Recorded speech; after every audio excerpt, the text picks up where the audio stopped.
നമസ്കാരം. നമ്മുടെ വീട്ടിൽ അടുക്കളയിൽ പല തരത്തിലുള്ള ഫുഡുകൾ നമ്മൾ ഉണ്ടാക്കാറുണ്ട്. നല്ല ടേസ്റ്റി ആയിട്ട് ഉണ്ടാക്കാറുണ്ട്. വീട്ടിലെ ഫുഡ് എന്ന് പറയുമ്പോൾ തന്നെ നല്ല സ്പെഷ്യലാണ് അല്ലേ? പുറത്തൊക്കെ പോയി താമസിക്കുന്ന മക്കൾക്കാണെങ്കിലൊക്കെ വീട്ടിൽ വന്ന് ഫുഡ് കഴിക്കുമ്പോൾ പ്രത്യേക ഒരു ആനന്ദമാണ്. കാരണം നമ്മൾ വിശ്വസിക്കുന്നത് ഏറ്റവും ഹെൽത്തി ആയിട്ടുള്ള ഫുഡ് അല്ലെങ്കിൽ ഏറ്റവും ടേസ്റ്റി ആയിട്ടുള്ള ഫുഡ്, മായങ്ങൾ ചേർക്കാത്ത ഭക്ഷണം നമുക്ക് വീട്ടിൽ നിന്ന് മാത്രമാണ് കിട്ടുന്നത്. മാത്രമല്ല നമ്മുടെ അമ്മ തന്നെ പാകം ചെയ്യുന്നത് കൊണ്ട് അത് ഏറ്റവും കൂടുതൽ വൃത്തിയായിട്ടുള്ള പാത്രങ്ങൾ യൂസ് ചെയ്തിട്ടുണ്ടാകും, നീറ്റായിട്ട് മെയിൻറ്റെയിൻ ചെയ്തിട്ടുണ്ടാകും, കിച്ചൺ നീറ്റായിരിക്കും. അപ്പോൾ ഇത്രയും കാര്യത്തിലൊക്കെ നമ്മൾ വളരെയധികം കോൺഫിഡൻ്റ് ആണ്. മാത്രമല്ല മലയാളികൾക്ക് പ്രത്യേകമുള്ള ഒരു ശീലമാണ് നമ്മുടെ ഫുഡ് സൈക്കിളിൽ ചേഞ്ച് വരുത്താതെ ഒരു കാർബോഹൈഡ്രേറ്റ് പാറ്റേൺ മെയിൻറ്റെയിൻ ചെയ്തുകൊണ്ട് പോകുന്ന ഒരു ശീലം. ഷുഗർ ഇൻടേക്ക് കൂടുതലാണ്, പായസത്തിൻ്റെ ഉപയോഗം കൂടുതലാണ്, അതുപോലെ ചില നിർബന്ധങ്ങളുള്ള രീതിയിലാണ് നമ്മൾ ഫുഡ് കൊണ്ടുപോകാറ്. അപ്പം നമ്മൾ അടുക്കളയിൽ കാണിക്കുന്ന ചെറിയ ചെറിയ മിസ്റ്റേക്സ് ഉണ്ടാവും. അത് നമുക്ക് പലപ്പോഴും വലുതായി തോന്നില്ല, പക്ഷേ നമ്മളൊരു ദീർഘനാൾ ഇത് ഫോളോ ചെയ്ത് വരികയാണെങ്കിൽ നമുക്ക് ഹെൽത്തിൽ ഒരുപാട് അപകടകരമായ മാറ്റങ്ങൾ വരാൻ സാധ്യത ഉള്ളതുമാണ്. ചെറുതായിരിക്കാം, പലപ്പോഴും നിങ്ങൾ തിരുത്തണം എന്ന് ശ്രമിച്ചതായിരിക്കാം, പക്ഷേ പറ്റാതെ പിന്നെയും അത് തുടർന്ന് മുന്നോട്ട് പോകുന്നത് കൊണ്ടാണ് ഈ വീഡിയോ ചെയ്യുന്നത്. ഈ വീഡിയോയിലൂടെ നിങ്ങൾക്ക് കൃത്യമായിട്ട് ഏതൊക്കെ തരം പാത്രങ്ങൾ നിങ്ങൾ കിച്ചണിൽ യൂസ് ചെയ്യണം, എന്തൊക്കെ ഫുഡ് ഐറ്റംസ് നിങ്ങൾ ഒഴിവാക്കണം, എങ്ങനെ ഫുഡ് സ്റ്റോർ ചെയ്യണം എന്നുള്ളതിനെക്കുറിച്ചൊക്കെ ഡീപ്പായിട്ട് പറയുന്നുണ്ട്. ഞാൻ ഡോക്ടർ ജോബിത അപ്ഷൻ, ഡോക്ടർ ബാസിൽ സോമിയോ ഹോസ്പിറ്റൽ, പാണ്ടിക്കാട്, മലപ്പുറം ജില്ല. നമ്മൾ കിച്ചണിൽ എപ്പോഴും ഹൈജീൻ മെയിൻറ്റെയിൻ ചെയ്യാറുണ്ട്. അതായത് പാത്രങ്ങൾ കൃത്യമായിട്ട് വാഷ് ചെയ്യാറുണ്ട്, ക്ലീൻ ചെയ്ത് എടുത്ത് വെക്കാറുണ്ട്. പക്ഷേ യൂസ് ചെയ്യുന്ന പാത്രങ്ങൾ ഏതൊക്കെയാണെന്ന് പലപ്പോഴും ശ്രദ്ധിക്കാറില്ല. നമ്മളിപ്പോൾ കഴിക്കുന്നത് സ്റ്റീൽ പ്ലേറ്റിലായിരിക്കും, അതിനൊന്നും കുഴപ്പമില്ല, വളരെ നല്ലതാണ്. പുറത്തുനിന്ന് ആരെങ്കിലുമൊക്കെ വരുന്ന സമയത്ത് മാത്രമായിരിക്കും ഗ്ലാസ് പ്ലേറ്റുകളൊക്കെ പുറത്തേക്ക് തന്നെ വരുന്നത്. കുറേ നാൾ എടുത്ത് വെച്ച് ഷെൽഫിൽ എടുത്ത് വെച്ച് പിന്നീട് വിരുന്നുകാർ വരുമ്പോൾ മാത്രം എടുക്കുന്നതാണ് നല്ല വില കൂടിയതും ഭംഗിയുള്ളതുമായിട്ടുള്ള പ്ലേറ്റുകളൊക്കെ. അതുപോലെ തന്നെ നമ്മൾ കുക്ക് ചെയ്യുമ്പോൾ യൂസ് ചെയ്യുന്ന പാത്രത്തിലും നമ്മൾ ശ്രദ്ധ കൊടുക്കേണ്ടതുണ്ട്. അതായത് ടെഫ്ലോൺ കോട്ടിംഗ് ഉള്ള നോൺ സ്റ്റിക്ക് പാത്രങ്ങൾ നമ്മൾ ഉപയോഗിക്കാറുണ്ട്. അപ്പോൾ നമ്മളത് ഉപയോഗിക്കുന്നതിന് തെറ്റൊന്നുമില്ല, നമുക്കത് ഉപയോഗിക്കാം. പക്ഷേ അതിൻ്റെ ടെഫ്ലോൺ കോട്ടിങ് പലപ്പോഴും അതിൻ്റെ ക്വാളിറ്റി കുറവ് മൂലം വളരെ പെട്ടെന്ന് തന്നെ കേടുവന്ന് പോകാറുണ്ട്, സ്ക്രാച്ച് വീഴാറുണ്ട്, അല്ലെങ്കിൽ കോട്ടിങ് ഇളകി പോരാറുണ്ട്. ഇത്തരം പാത്രങ്ങൾ നമ്മൾ വീണ്ടും റീയൂസ് ചെയ്യാറുണ്ട്. നമുക്കത് യൂസ് ചെയ്യുന്നതുകൊണ്ട് കുഴപ്പമൊന്നുമില്ല, ഉണ്ടാക്കുന്ന ഫുഡ് കേട് വരുന്നില്ല എന്നുള്ളതുകൊണ്ട് മാത്രം നമ്മളത് കണ്ടിന്യൂ ചെയ്ത് പോരാറുണ്ട്. ഒരിക്കലും ചെയ്യാൻ പാടില്ലാത്ത ഒന്നാണ്. ഈ ടെഫ്ലോണിൻ്റെ കണ്ടന്റ് നമ്മുടെ വയറിൽ എത്തിക്കഴിഞ്ഞാൽ നമുക്ക് വയറുവേദന, അതുപോലെ ലിവർ സംബന്ധമായിട്ടുള്ള രോഗങ്ങൾ ഉണ്ടാവാനുള്ള സാധ്യതയേറെയാണ്. അപ്പോൾ നമ്മൾ ശ്രദ്ധിക്കേണ്ടത് എന്താണ്, ഈ പാത്രം യൂസ് ചെയ്യേണ്ടതെന്നല്ല പറയുന്നത്, പക്ഷേ നിങ്ങൾ ഈ പാത്രം യൂസ് ചെയ്യുമ്പോൾ എപ്പോഴും അത് ഇളക്കാനായിട്ട് ഒരു വുഡൻ സ്പൂൺ മാത്രം യൂസ് ചെയ്യുക. അതിൻ്റെ കോട്ടിങ് ഒരു തവണയെങ്കിലും ഇളകി എന്ന് കണ്ടാൽ പിന്നെ ആ പാത്രം ഉപയോഗിക്കാതിരിക്കുക. അതുപോലെ ഈ പാത്രങ്ങളിൽ മാത്രമല്ല, ഇരുമ്പ് പാത്രങ്ങളിൽ നിങ്ങൾ ഉണ്ടാക്കിയ ഒരു ഫുഡാണെന്നുണ്ടെങ്കിൽ ഇരുമ്പ് പാത്രത്തിൽ എപ്പോഴും രാസപ്രവർത്തനം നടക്കാനുള്ള സാധ്യതയേറെയാണ്. അപ്പോൾ നിങ്ങൾ പുളിയിട്ടുണ്ടാക്കുന്ന സാധനങ്ങൾ, മസാലകൾ കൂടുതലിട്ടുണ്ടാക്കുന്ന കറികളൊക്കെ നമ്മൾ ഇരുമ്പ് പാത്രത്തിൽ കുക്ക് ചെയ്യുന്നത് വളരെ നല്ലതാണ്. പക്ഷേ കുക്ക് ചെയ്തിട്ട് നമ്മൾ ആ പാത്രത്തിൽ തന്നെ കുറേ നേരം സ്റ്റോർ ചെയ്ത് വെച്ച് കഴിഞ്ഞാൽ ആ കറിക്കെല്ലാം പ്രത്യേക ഒരു രുചിമാറ്റം നിങ്ങൾക്ക് ഫീൽ ചെയ്യാൻ പറ്റും. അപ്പോൾ നിങ്ങളിപ്പം ഉണ്ടാക്കുന്ന മോര് കറിയൊക്കെ ആണെങ്കിൽ നിങ്ങളൊരു ഇരുമ്പ് പാത്രത്തിലാണ് ഉണ്ടാക്കിയത്, എന്നിട്ട് അതിൽ തന്നെ നിങ്ങളൊരു ഓവർനൈറ്റ് സ്റ്റോർ ചെയ്ത് കഴിഞ്ഞാൽ തീർച്ചയായിട്ടും അതിൽ രാസപ്രവർത്തനം നടക്കുകയും അതിൻ്റെ ടേസ്റ്റിൽ വ്യത്യാസം വരികയും ചെയ്യും. ഇത് നിങ്ങളുടെ ശരീരത്തിന് വളരെ കേടാണ്. അപ്പോൾ നിങ്ങൾ ഇത്തരം പാത്രങ്ങളിൽ ഇരുമ്പ് പാത്രങ്ങളിൽ ഉണ്ടാക്കിയ സാധനങ്ങളെല്ലാം നിങ്ങൾ ഒരു സെറാമിക് പാത്രത്തിലേക്കോ അല്ലെങ്കിൽ മറ്റേതെങ്കിലും കണ്ടെയ്നറിലേക്കോ മാറ്റേണ്ടത് അത്യാവശ്യമാണ്. നിങ്ങളിത് മാറ്റിയെടുത്ത് വെക്കുമ്പോൾ ഒരിക്കലും പ്ലാസ്റ്റിക്കിൻ്റെ പാത്രത്തിലേക്ക് മാറ്റാതിരിക്കാൻ ശ്രദ്ധിക്കുക. സെറാമിക് പാത്രങ്ങൾ ഉപയോഗിക്കാം. ഇനി പ്ലാസ്റ്റിക് കണ്ടെയ്നേഴ്സിൽ ഉപ്പ് സൂക്ഷിക്കാമോ എന്ന് ചോദിക്കാറുണ്ട്. പല വീടുകളിലും ഞാൻ കണ്ടിട്ടുണ്ട് പ്ലാസ്റ്റിക് പാത്രങ്ങളിൽ ഉപ്പ് സൂക്ഷിക്കുന്നത്. അപ്പോൾ ഈ പ്ലാസ്റ്റിക് ആണെങ്കിലും ശരി, വേറെ ഏതെങ്കിലും തരം മെറ്റീരിയൽ ആണെങ്കിൽ, ഭരണി അല്ലാത്ത അല്ലെങ്കിൽ ഗ്ലാസ് ബോട്ടിൽസ് അല്ലാത്ത ഏതിലും ഉപ്പ് സൂക്ഷിക്കുന്നത് നല്ലതല്ല. പ്രത്യേകിച്ച് ഞാൻ ഈ പറഞ്ഞ പ്ലാസ്റ്റിക്കിൽ.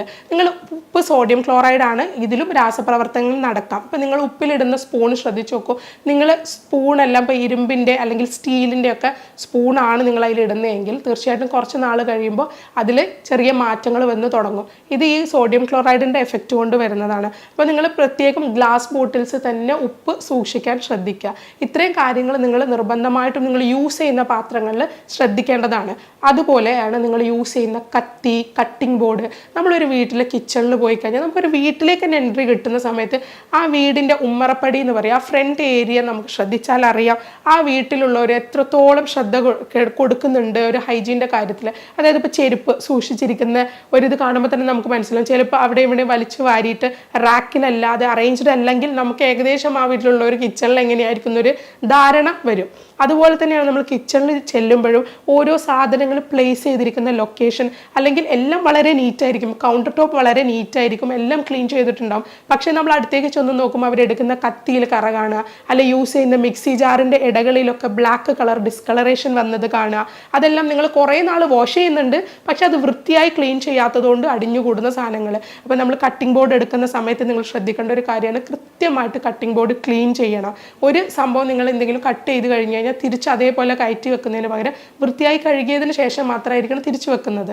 അത് ഒരു തവണ സോപ്പ് ഉപയോഗിച്ച് തന്നെ കഴുകേണ്ടത് അത്യാവശ്യമാണ്. മാത്രമല്ല, നിങ്ങൾ മീറ്റിന് സെപ്പറേറ്റ് കട്ടിംഗ് ബോർഡ്, വെജിറ്റബിളിന് സെപ്പറേറ്റ് കട്ടിംഗ് ബോർഡ് കീപ്പ് ചെയ്യേണ്ടത് വളരെ അത്യാവശ്യമുള്ള കാര്യം തന്നെയാണ്. സെപ്പറേറ്റ് കട്ടിംഗ് ബോർഡ് രണ്ടിനും വേണം. ഇനി നിങ്ങൾ ശ്രദ്ധിക്കേണ്ടത്, ഓയിൽ യൂസ് ചെയ്യുമ്പോൾ റിഫൈൻഡ് ഓയിൽ യൂസ് ചെയ്യാതിരിക്കാൻ പ്രത്യേകം ശ്രദ്ധിക്കുക. നമ്മുടെ വീട്ടിൽ നമ്മൾ ആട്ടിയ വെളിച്ചെണ്ണ അല്ലെങ്കിൽ നിങ്ങൾ മില്ലുകളിൽ നിന്ന് കിട്ടുന്ന ആട്ടിയ വെളിച്ചെണ്ണ നിങ്ങൾക്ക് യൂസ് ചെയ്യാം. ഓയിൽ മാക്സിമം ഒഴിവാക്കുക. പിന്നെ ഹെൽത്തി ലൈഫ് സ്റ്റൈലിൻ്റെ ഭാഗമായിട്ട് പലരും ഒലിവ് ഓയിൽ യൂസ് ചെയ്യാറുണ്ട്. ഒലിവ് ഓയിൽ നമ്മുടെ ട്രൈഗ്ലിസറൈഡിൻ്റെ അളവ്, കൂടിയ LDL അല്ലെങ്കിൽ ട്രൈഗ്ലിസറൈഡിൻ്റെ അളവ് നന്നായിട്ട് കുറക്കാൻ ഹെൽപ്പ് ചെയ്യുന്നതാണ്. അപ്പോൾ ഈ ഒലിവ് ഓയിൽ യൂസ് ചെയ്യുന്ന സമയത്ത് നമ്മൾ കുക്കിങ്ങിന്, മീൻ പൊരിക്കാൻ അല്ലെങ്കിൽ എന്തെങ്കിലും സംഭവങ്ങൾക്കൊക്കെ ഈ വെളിച്ചെണ്ണ ഒഴിവാക്കി ഓയിൽ ഒഴിവാക്കി യൂസ് ചെയ്യാറുണ്ട്. പക്ഷേ അതിൽ യാതൊരു ഗുണവും കിട്ടാൻ പോകുന്നില്ല. ഒലിവ് ഓയിൽ നിങ്ങൾ യൂസ് ചെയ്യുമ്പോൾ അത് സാലഡിലൊക്കെ അതേ രീതിയിൽ തന്നെ ഉപയോഗിക്കുമ്പോഴാണ് നമുക്ക് അതിൻ്റെ റിസൾട്ട് കിട്ടുന്നത്. കൂടുതൽ അറബിക് കൺട്രീസിലൊക്കെ ഒലിവ് ഓയിൽ യൂസ് ചെയ്യുന്നത് തന്നെ ഫുഡൊക്കെ ഉണ്ടാക്കി കഴിഞ്ഞിട്ട് അതിൻ്റെ മേലെ ജസ്റ്റ് ഗാർണിഷിന് വേണ്ടിയിട്ടാണ് യൂസ് ചെയ്യുന്നത്. നമ്മൾ പക്ഷേ അതൊരു കുക്കിംഗ് ഓയിലായിട്ട് യൂസ് ചെയ്യുമ്പോൾ അതിൽ ഹീറ്റ് ചെയ്ത് കഴിഞ്ഞാൽ അതിൻ്റെ എല്ലാ ഗുണങ്ങളും നഷ്ടപ്പെടും. പിന്നെ നമുക്കൊരു ധാരണയുണ്ട്, നെയ്യ് അല്ലെങ്കിൽ ബട്ടർ എന്നുള്ള സാധനങ്ങളൊക്കെ നല്ല ഹൈ കണ്ടൻറ്റ് കൊളസ്ട്രോൾ ആണ്, ഇത് യൂസ് ചെയ്ത് കഴിഞ്ഞാൽ നമുക്ക് ബുദ്ധിമുട്ട് വരും എന്നുള്ളത്. പക്ഷേ നിങ്ങൾ ഈ യൂസ് ചെയ്യുന്ന എണ്ണയിലേറെയൊക്കെ ഏറ്റവും ബെറ്റർ ഓപ്ഷനാണ് ബട്ടർ ആൻഡ് ഗീ എന്ന് പറയുന്നത്. അത് യൂസ് ചെയ്യുന്നതുകൊണ്ട് നിങ്ങൾക്ക് യാതൊരു വിധത്തിലുള്ള ഹെൽത്ത് കോൺസിക്വൻസസും വരാൻ പോകുന്നില്ല.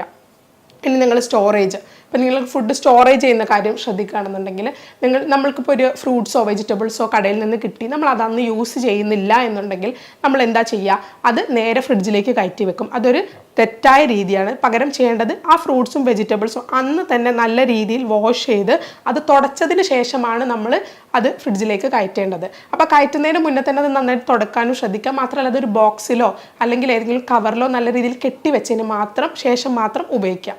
ഇനി ഇതിൻ്റെ ഹസാർഡ്സ് നമ്മൾ ശ്രദ്ധിക്കേണ്ട കുറച്ച് കാര്യങ്ങളുണ്ട്. എന്തൊക്കെയാണ് നമ്മൾ ഈ ടെഫ്ലോൺ കോട്ടിങ്ങുള്ള പാത്രം സ്ഥിരമായിട്ട് യൂസ് ചെയ്യുക, അല്ലെങ്കിൽ സ്ഥിരമായിട്ട് ഓയിലിൻ്റെ ഉപയോഗം കൂടുക, അല്ലെങ്കിൽ ഒലിവ് ഓയിൽ ഇതുപോലെ കുക്കിംഗ് ഓയിലായിട്ട് യൂസ് ചെയ്യുക, ഇനി ക്ലീൻ അല്ലാത്ത, ഹൈജീൻ അല്ലാത്ത രീതിയിൽ നിങ്ങൾ പാത്രങ്ങൾ മെയിൻറ്റെയിൻ ചെയ്യുക, അതിൽ വീണ്ടും വീണ്ടും ഭക്ഷണം പാകം ചെയ്ത് കഴിക്കുക, എന്നുള്ള കാര്യങ്ങളൊക്കെ നിങ്ങൾ ചെയ്യുകയാണെങ്കിൽ വരാൻ ഒരുപാട് ബുദ്ധിമുട്ടുകളുണ്ട്. അതായത് ഇപ്പോൾ ലിവർ ഡിസീസസ് വരാൻ നല്ല സാധ്യതയുണ്ട്, ലിവറിന് കോംപ്ലിക്കേഷൻസ് വരാം, ഫാറ്റി ലിവറിൻ്റെ അസുഖങ്ങൾ വരാം, ലിവർ സിറോസിസ് പോലുള്ള അവസ്ഥയിലേക്ക് നമ്മൾ അത് ശ്രദ്ധിച്ചില്ല എങ്കിൽ, സ്ഥിരമായിട്ട് ഒരു കണ്ടിന്യൂസ് യൂസ് വരികയാണെന്നുണ്ടെങ്കിൽ ഇതെല്ലാം വരാനുള്ള സാധ്യതയുണ്ട്. കുട്ടികളിലാണെങ്കിൽ വയറുവേദന ഇടയ്ക്കിടയ്ക്ക് വരിക, ലൂസ് മോഷൻ്റെ പ്രോബ്ലംസ് ഉണ്ടാവുക, കോൺസ്റ്റിപ്പേഷൻ ഉണ്ടാവുക, ഇത്തരം പ്രശ്നങ്ങളും ഉണ്ടാവാൻ ചാൻസ് ഉണ്ട്. നമ്മൾ ഉദരസംബന്ധമായിട്ട് രോഗങ്ങളായിട്ട് ഒരുപാട് പേരെ കാണാറുണ്ട്. നമ്മുടെ ഡയറ്റിൽ കൃത്യമായിട്ടുള്ളൊരു ഡയറ്റ് മെയിൻറ്റെയിൻ ചെയ്യാത്തതുകൊണ്ട്, ഒരു ബാലൻസ്ഡ് ഡയറ്റ് മെയിൻറ്റെയിൻ ചെയ്യാത്തതുകൊണ്ട് ഇത്തരം പ്രശ്നങ്ങൾ ആൾക്കാരിൽ വരാറുണ്ട്. പലപ്പോഴും നമ്മളിത് വീട്ടിൽ വരുന്നൊരു പ്രോബ്ലം ആണെന്ന് മനസ്സിലാക്കാറില്ല. പകരം നമ്മൾ ഇതിന് കുറേ മരുന്ന് കഴിക്കും, അത് മാറും. വീണ്ടും നമ്മൾ ഈ ഒരു ലൈഫ് സ്റ്റൈലിൽ തന്നെ, ഈ ഒരു അൺഹൈജീനിക് പാറ്റേൺ തന്നെ നമ്മൾ തുടരുകയാണെന്നുണ്ടെങ്കിൽ വീണ്ടും ബുദ്ധിമുട്ടുണ്ടാവാൻ ചാൻസ് ഉണ്ട്. നമ്മൾ ഫുഡ് ഏത് കഴിച്ചു കഴിഞ്ഞാലും പാത്രങ്ങൾ കൃത്യമായിട്ട് മൂടി വെക്കാൻ പറയാറുണ്ട്. എന്തെങ്കിലും പ്രാണികൾ അരിക്കാതിരിക്കാൻ വേണ്ടിയിട്ടാണ്. അപ്പം നമ്മൾ ഒരു തവണ അത് നമ്മളൊരു 5 മിനിറ്റ് ആവട്ടെ 10 മിനിറ്റ് ആവട്ടെ നമ്മളത് തുറന്ന് വെച്ച് കഴിഞ്ഞാൽ അതിൽ പൊടിപടലങ്ങൾ ഉണ്ടാവാനുള്ള ചാൻസ് ഉണ്ട്, വൈറസ് വരാനുള്ള ചാൻസ് ഉണ്ട്. അപ്പോൾ ഇത്തരം സാഹചര്യം ഒഴിവാക്കാനായിട്ട് നിങ്ങൾ ടൈറ്റായിട്ട് എപ്പോഴും ഭക്ഷണങ്ങൾ മൂടി വെക്കാനും ശ്രദ്ധിക്കുക. ചെറിയ പ്രോബ്ലംസ് ആയിരിക്കും, ചെറിയ ചെറിയ മാറ്റങ്ങൾ വരുത്തിയാൽ മാറാവുന്നതേ ഉണ്ടാവുള്ളൂ, പക്ഷേ നമ്മൾ വലിയൊരു റിസ്ക് ആയിരിക്കും ലൈഫിൽ എടുക്കുന്നത്. അപ്പോൾ ഇത്രയും കാര്യങ്ങളാണ് നിങ്ങൾ ശ്രദ്ധിക്കേണ്ടത്. ഒരു കിച്ചൺ മിസ്റ്റേക്സ് എന്ന് പറയുന്നത് കുറച്ച് കാര്യങ്ങൾ ഇതാണ്. നമ്മൾ വീട്ടിൽ സ്ത്രീകളാണ് കൂടുതലും കിച്ചണിൽ നിൽക്കാറ്. അപ്പം ചെറിയ കാര്യങ്ങൾ ശ്രദ്ധിക്കുക. ഹാൻഡ് വാഷ് വളരെ ഇമ്പോർട്ടൻ്റ് ആയിട്ടുള്ള കാര്യമാണ്. അപ്പം കുക്കിംഗ് ടൈം ആണെങ്കിലും, ഇനി വെജിറ്റബിൾസ് ഒക്കെ കുക്ക് ചെയ്യുന്നതാണെങ്കിലും 20 മിനിറ്റ്സ് കൂടുതൽ വെജിറ്റബിൾ നിങ്ങൾ കുക്ക് ചെയ്ത്, വെജിറ്റബിൾ ആണല്ലോ കഴിക്കുന്നത്, അത് കുറേ നേരം കുക്ക് ചെയ്തേക്കാം, നല്ലോണം വെന്തോട്ടെ എന്ന് കരുതുമ്പോൾ അതിൻ്റെ ക്വാളിറ്റി വീണ്ടും നഷ്ടപ്പെടുന്നുണ്ട്. അപ്പം നമ്മൾ മീറ്റ് എടുക്കുമ്പോൾ നമുക്ക് വലിയ പ്രശ്നമാണ്. പലർക്കും മീറ്റ് എടുക്കുമ്പോൾ ഭയങ്കര പ്രോബ്ലംസ് വരും, റെഡ് മീറ്റ് ആണെങ്കിൽ ഇന്ന പ്രോബ്ലം വരും എന്നൊക്കെ പറഞ്ഞിട്ട് ഒഴിവാക്കാറുണ്ട്. പക്ഷേ ഈ മീറ്റ് ആണെങ്കിൽ നല്ലോണം കുക്ക് ചെയ്യുകയും, വെജിറ്റബിൾസ് ആണെങ്കിൽ അതിൻ്റെ ലീസ്റ്റ് കുക്കിംഗ് ടൈം എന്ന് പറയുന്നത് 20 മിനിറ്റ്സാണ്. അതിൽ കൂടുതൽ നമ്മൾ കുക്ക് ചെയ്ത് കഴിഞ്ഞാൽ ക്വാളിറ്റി അവിടെ നഷ്ടപ്പെട്ടു. അപ്പോൾ ഇത്രയും കാര്യങ്ങൾ നിങ്ങൾ ശ്രദ്ധിക്കേണ്ടത് വളരെ അത്യാവശ്യമാണ്. ഇനി പലപ്പോഴും ഉണ്ടാകുന്ന ഒരു പ്രശ്നമാണ് എന്തൊക്കെ ഫുഡാണ് നമുക്ക് മനസ്സിലാവാം, നല്ല ഫുഡാണ് അല്ലെങ്കിൽ ചീത്ത ഫുഡാണ് നമ്മൾ കാറ്റഗറൈസ് ചെയ്യുന്നുണ്ട്.